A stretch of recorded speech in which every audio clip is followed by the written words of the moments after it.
Good evening दोस्तों, एक बार फिर से स्वागत करते हैं आपके अपने यूट्यूब चैनल एएमयू क्लास के टीजीटी पीजीटी कला टेस्ट सीरीज के रात के 8 बजे के आज के इस वीडियो में। मित्रों, कल का वीडियो उम्मीद करता हूँ कि आपने पसंद किया होगा, आपने एंजॉय किया होगा और उसके अच्छे सारे कमेंट्स भी आपके आए हैं। ये देखकर मुझे बहुत अच्छा लगा। कल मैंने जो है ज़्यादातर प्रश्न मुगल शैली से डाला था, ये समझ के कि इसको दोहरा भी लेंगे और यादें हमारी ताज़ा भी हो जाएंगी, तो उसका रिस्पॉन्स अच्छा रहा। और कल हमने जो प्रश्न पूछा था उस प्रश्न का उत्तर बहुत सारे लोगों ने बहुत तरीके से दिया। इस वीडियो में मैंने उस प्रश्न को शामिल नहीं किया है क्योंकि मेरे दिमाग से उतर गया है और मैं शामिल नहीं कर पाया हूँ, तो इसलिए इसके बाद के वीडियो में जब मैं बनाऊँगा तब मैं उस पर जिक्र करूँगा।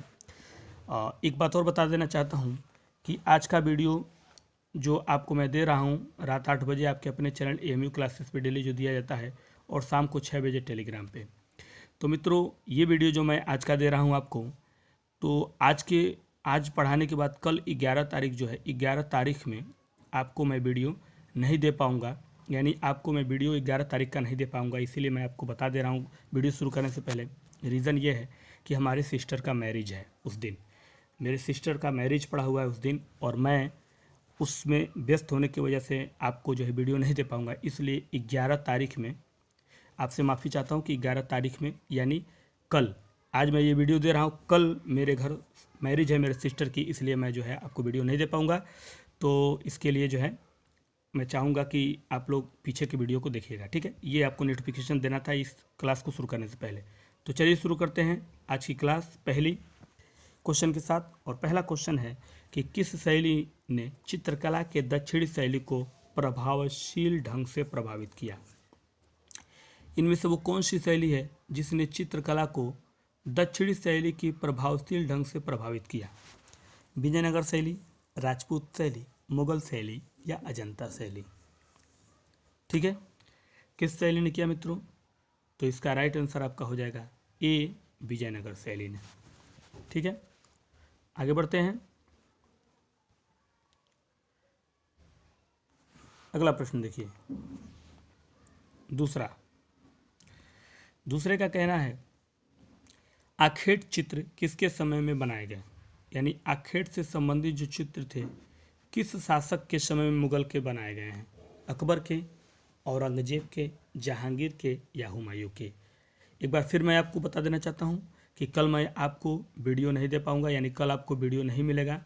रीज़न ये है कि हमारे सिस्टर की शादी है, मैरिज है कल, इसलिए मेरे पास समय नहीं बचेगा, व्यस्तता रहेगी। इसलिए जो है कल के लिए मैं माफ़ी चाहता हूँ। फिर 12 तारीख से आपको वीडियो फिर रेगुलर मिलना शुरू हो जाएगा। ठीक है मित्रों, तो चलिए दूसरा प्रश्न, और इसका सही जवाब जो होगा वो हो जाएगा जहांगीर के समय में। आखेट यानी शिकार से संबंधित चित्र जो बने जहांगीर के समय में बने। ठीक है, बढ़ते हैं अगले प्रश्न की तरफ। प्रश्न संख्या 3 देखिएगा। तीसरा प्रश्न हमारा क्या कह रहा है? तीसरे प्रश्न का कह रहा है निम्नलिखित में से कौन एक मुगल शैली का व्यंग चित्रकार है। कौन एक मुगल शैली का व्यंग चित्रकार है? बसावन को व्यंग चित्रकार कहते हैं, अबुल हसन को, दशवंत को या गोवर्धन को। ठीक है, तो मुगल शैली का वो कौन सा चित्रकार है, प्रश्न संख्या 3 यही है, जिसे हम व्यंग चित्रकार के रूप में जानते हैं। ठीक है, तो फटाफट ड्रॉप करते जाइए आंसर, टेस्ट करिए आज के सीरीज का और बेहतरीन परफॉर्मेंस दीजिए आज के इस वीडियो का। तो मित्रों, तीसरा प्रश्न और इसका राइट आंसर हो जाएगा ए, बसावन। ठीक है, व्यंग चित्रकार के रूप में हम जानते हैं बसावन को। अब बढ़ते हैं हम आपके चौथे प्रश्न की तरफ। प्रश्न संख्या 4 देखिएगा। चौथे प्रश्न का कहना है मोहम्मद फ़कीरुल्लाह खान किसके दरबार में मुख्य कलाकार थे। मोहम्मद फ़कीरुल्लाह खान, ये जिसके दरबार में मुख्य कलाकार के रूप में थे वो कौन था शासक? अकबर थे, हुमायूं, शाहजहां, जहांगीर। ठीक है, तो ये प्रश्न है आपका चौथा और इस प्रश्न का सही जवाब होगा शाहजहां के दरबार के प्रसिद्ध और मुख्य दरबारी जो है कलाकार थे मोहम्मद फ़कीरुल्लाह खान साहब। ठीक है, अब हम बढ़ेंगे पांचवें प्रश्न की तरफ। प्रश्न संख्या 5 देखिएगा। पांचवा प्रश्न हमारा क्या कह रहा है मित्रों? पांचवें प्रश्न का कहना है काली नामक श्रृंखला किसने बनाई? काली नामक एक श्रृंखला है और वो किसके द्वारा बनाई गई है? निरोध मजुमदार के, जतिन दास, चित्रबानु मजुमदार या गणेश पाई? तो आधुनिक कला का वो कौन सा इनमें से कलाकार है जिसने काली नामक श्रृंखला बनाई? ये पांचवा प्रश्न है हमारा। तो मित्रों, पांचवा प्रश्न और इसका सही जवाब जो होगा वो हो जाएगा चित्रबानु मजुमदार। सी राइट आंसर होगा। और ये हैं इन्हीं के बेटे हैं, यानी निरोध मजुमदार के बेटे हैं। ठीक है, चलिए आगे बढ़ते हैं। अब हम बढ़ेंगे छठे प्रश्न की तरफ। प्रश्न संख्या 6। देखिएगा छठवां प्रश्न हमारा क्या कह रहा है। छठवें प्रश्न का कहना है मित्रों, देखिएगा थोड़ी आवाज़ आपको बाहरी आ रही होगी। इसका रीज़न यह है कि कल ही हमारे घर शादी है, तो आज फैमिली में काफ़ी लोग जुटे हुए हैं, तो थोड़े से बच्चों की आवाज़ आएगी। उससे मुझे उम्मीद है कि डिस्टर्बेंस आपको नहीं हो रहा होगा। तो 6 नंबर प्रश्न कह रहा है कि कलाकार जयराम पटेल की मृत्यु कब हुई थी? यानी कलाकार जयराम पटेल, उनकी मृत्यु कब हुई थी? 18 जनवरी 2016 में, 20 जनवरी 2014, 18 जनवरी 2013 या इनमें से कोई नहीं। तो जयराम पटेल, कलाकार जयराम पटेल, और इनकी मृत्यु कब हुई थी? तो मित्रों इनकी मृत्यु हुई थी 18 जनवरी 2016 को। ठीक है, तो राइट आंसर हो जाएगा ए। अब बढ़ेंगे हम 7वें प्रश्न की तरफ। प्रश्न संख्या 7 देखिएगा। 7वां प्रश्न हमारा जो है वो कह रहा है आपसे कि एक सपने की मृत्यु नामक चित्र किस माध्यम में बना है? एक सपने की मृत्यु, मैंने आपको बताया था, इस पर पढ़ाया भी है, ये किसने बनाया था एक किसी पीछे वीडियो में। यहाँ पूछ रहा है कि एक सपने की मृत्यु नामक चित्र का माध्यम क्या है? जल रंग, वाष्प पद्धति, एक्रिलिक या टेम्पर, यानी टेम्परा जो कह रहा है। ठीक है, तो 7वां प्रश्न ये कह रहा है और इस प्रश्न का राइट आंसर हो जाएगा जल रंग माध्यम में। ठीक है, एक सपने की मृत्यु किस माध्यम में बनाया गया है? जल रंग माध्यम में। अब बढ़ेंगे हम 8वें प्रश्न की तरफ। प्रश्न संख्या 8 देखिएगा। 8वां प्रश्न हमारा मित्रों कह रहा है बाघ गुफा का प्राचीनतम नाम है, यानी बाघ गुफा की प्राचीन नाम क्या है? कलयन, बेलापुर, वेरुल या इनमें से कोई नहीं। तो बाघ गुफा को इनमें से कौन से प्राचीन नाम से हम पुकारते हैं? ये 8वां प्रश्न है हमारा, और इस प्रश्न का सही जवाब जो होगा वो हो जाएगा ए, कलयन के नाम से। ठीक है, आगे बढ़ें, चलिए आगे बढ़ते हैं। अब हम बढ़ेंगे 9 नंबर प्रश्न की तरफ। 9 नंबर प्रश्न देखिए क्या कह रहा है। बुद्ध की पाठशाला वर्ग की कथा चित्र किस गुफा में है? बुद्ध की पाठशाला वर्ग की जो कथा चित्र है वो कौन सी गुफा में है, ये पूछ रहा है। गुफा संख्या 10, 17, 9 या 16।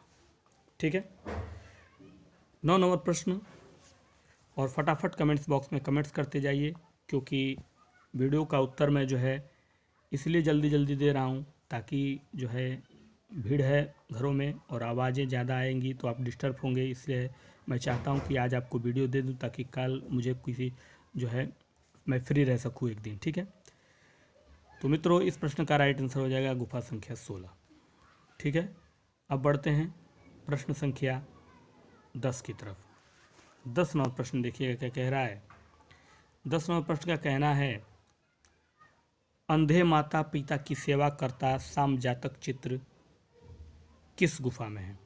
अंधे माता पिता की सेवा करता साम जातक ये चित्र है और किस गुफा संख्या में है, ये पूछ रहा है। गुफा संख्या 10 में है, गुफा संख्या 19 में है, 17 या 16।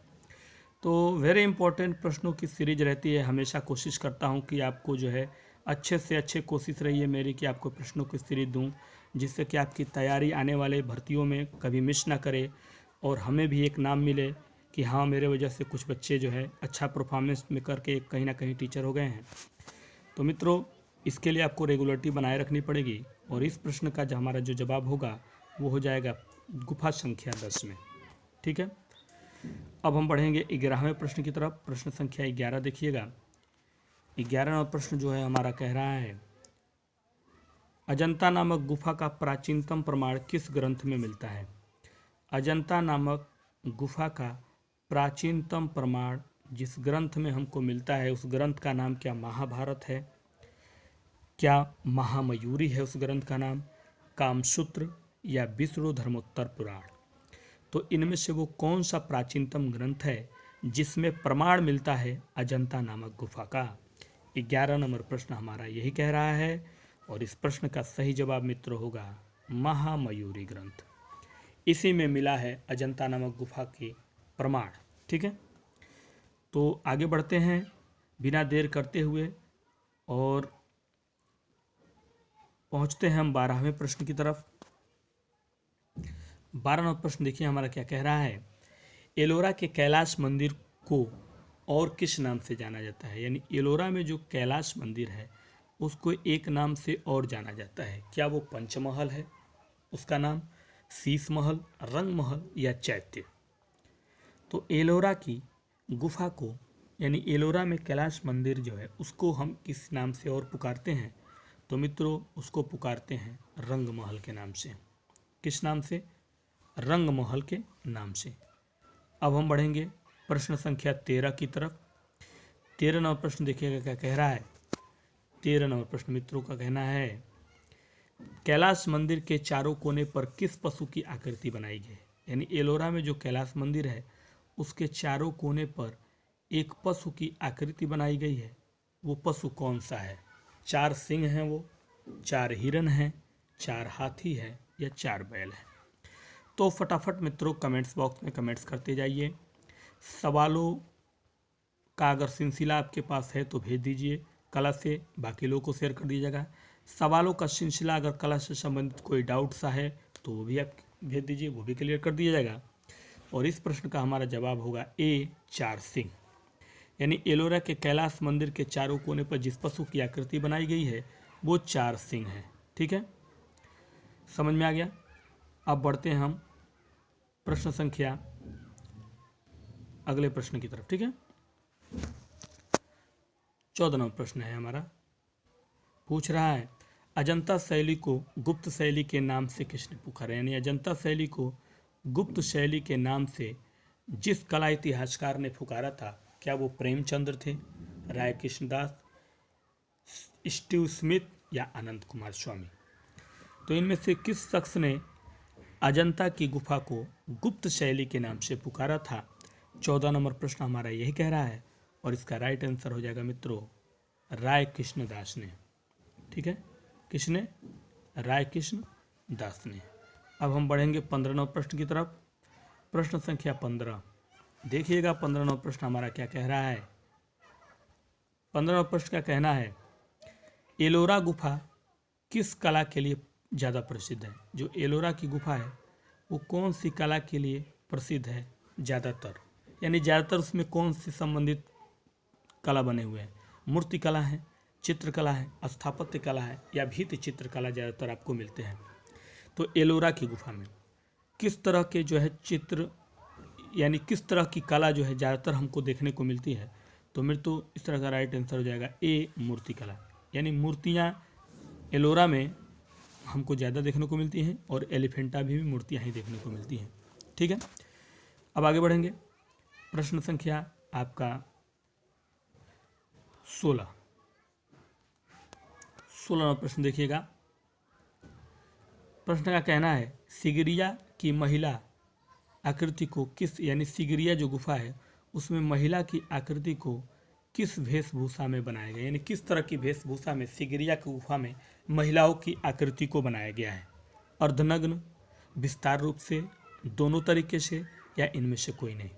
ठीक है, तो 16 नंबर प्रश्न का कहना है कि जो गुफा है सिगिरिया उसमें महिलाओं की आकृति की जो वेशभूषा बनाई गई है वो किस तरीके से बनाई गई? तो मित्रों वो बनाई गई है अर्धनग्न तरीके से। ठीक है, इसका राइट आंसर हो जाएगा 16 का ए अर्धनग्न। ठीक है, अब आगे बढ़ते हैं प्रश्न संख्या 17 की तरफ।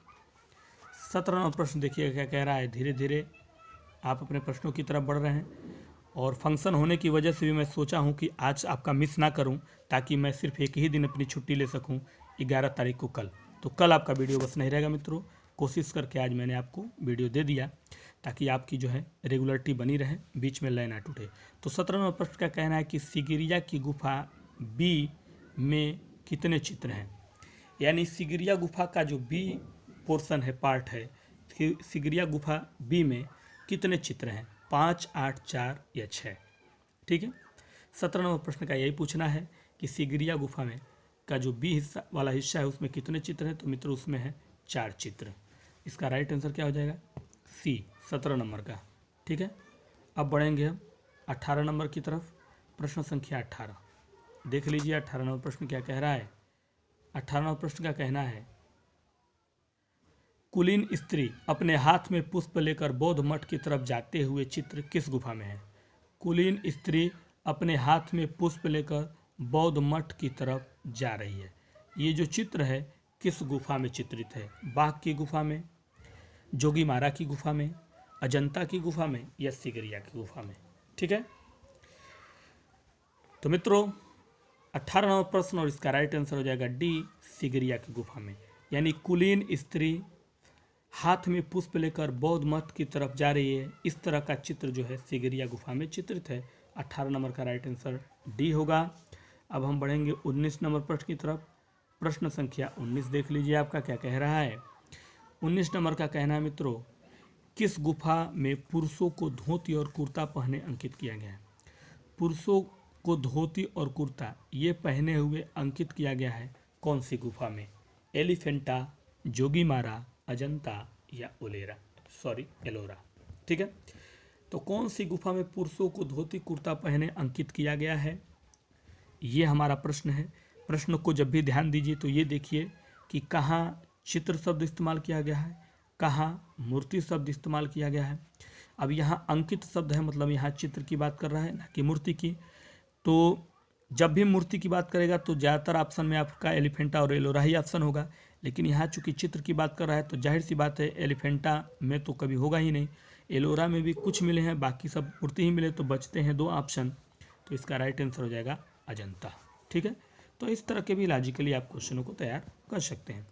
अब हम बढ़ेंगे आखिरी प्रश्न की तरफ। प्रश्न संख्या 20 देख लीजिएगा मित्रों। 20वां प्रश्न आपका क्या कह रहा है?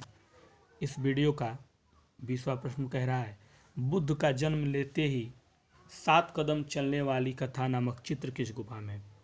बुद्ध का जन्म लेते ही 7 कदम चलने वाली कथा ये नामक जो चित्र है कौन सी गुफा में है? गुफा संख्या 16, 7, 17 या 10? ठीक है, तो मित्रों कमेंट्स करते जाइए फटाफट अपने प्रश्नों का।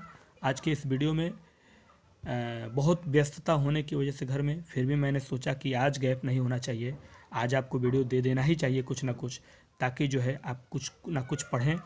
बस कल एक दिन बस आपकी जो है छुट्टी रहेगी, यानी कल मैं नहीं आपको वीडियो नहीं बना पाऊँगा, क्योंकि कल शादी के दिन नहीं बन सकता। आज मैं किसी तरह से जो है कोशिश करके बना ले रहा हूँ कि आपका मिस ना जाए ये दिन। ठीक है, तो मित्रों इस प्रश्न का राइट आंसर हो जाएगा ए, गुफा संख्या 16। क्या होगा? गुफा संख्या 16 में बुद्ध के जन्म लेते ही 7 कदम चलने वाली कथा नामक चित्र का अंकन है। ठीक है, अब हम बढ़ेंगे आपके प्रश्न की तरफ। आज का प्रश्न देख लीजिए, आपका क्या है? आपका सवाल आपके पास है आज का, इस सवाल का भी उत्तर दे लीजिएगा, और दोनों प्रश्नों का जिक्र हम कल के वीडियो में करेंगे। कल का जो प्रश्न पूछा था वो और आज का भी पूछ रहा है। 2021 में उत्तर प्रदेश की तरफ से किस थीम पर झांकी प्रस्तुत की गई थी? ध्यान से देखिएगा, 2021 की बात कर रहा हूँ, 22 की नहीं। ये 22 वाला जो हुआ है उसकी नहीं कर रहा हूँ मैं। 2021 में यानी यूपी ने 2 बार जीता था, जिसमें से जो पहली बार जीता था 21 में, उसमें जो है उत्तर प्रदेश की तरफ से थीम क्या थी, झांकी जो प्रस्तुत की गई उसमें कौन सी थीम थी? कैलाश मंदिर थीम था, राम मंदिर, बद्रीनाथ धाम या मुक्तेश्वर मंदिर? इनमें से वो कौन सा मंदिर था जो झांकी में उत्तर प्रदेश द्वारा 2021 के परेड में थीम के रूप में प्रस्तुत की गई थी? ये हमारा प्रश्न है आपके लिए, और इसका उत्तर कमेंट्स बॉक्स में डालते रहिएगा। तो मित्रों आज के लिए दीजिए, परसों फिर मिलेंगे इसी समय इसी टाइम लेकर कुछ और प्रश्नों की बेहतरीन सीरीज। तब तक के लिए दीजिए, नमस्कार, गुड नाइट।